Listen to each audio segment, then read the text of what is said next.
നമസ്കാരം മലയാളി വാർത്തയിലേക്ക് സ്വാഗതം.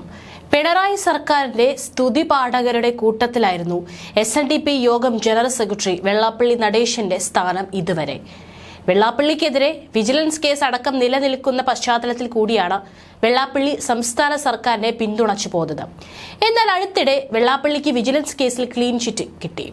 കൂടാതെ പ്രധാനമന്ത്രി നരേന്ദ്രമോദിയുമായി ഡൽഹിയിൽ കൂടിക്കാഴ്ച നടത്തുകയും ചെയ്തു. ഇപ്പോൾ വെള്ളാപ്പള്ളി നിലപാട് മാറ്റത്തിന്റെ വഴിയിലേക്ക് കടന്നോ എന്നതാണ് ഉയരുന്ന ചോദ്യം.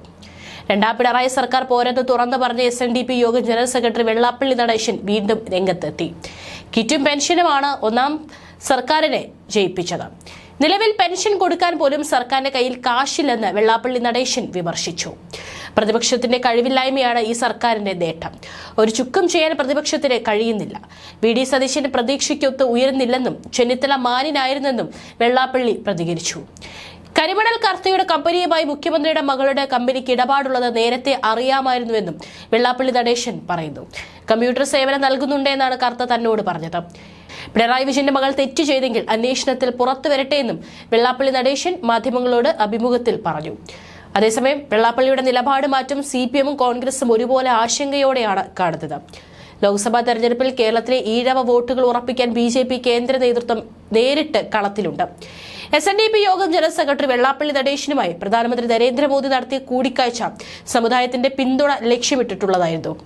കേന്ദ്ര ആഭ്യന്തരമന്ത്രി അമിത്ഷാ അടുത്ത ആഴ്ച കേരളത്തിലെത്തുമ്പോൾ സുപ്രധാന ചർച്ചകൾ നടക്കും. അയോധ്യ ശ്രീരാമ ജന്മഭൂമി ക്ഷേത്ര വിഷയത്തിൽ SNDP യോഗം സ്വീകരിച്ച നിലപാടടക്കം അനുകൂല ഘടകങ്ങളായി BJP നേതൃത്വം വിലയിരുത്തുന്നു.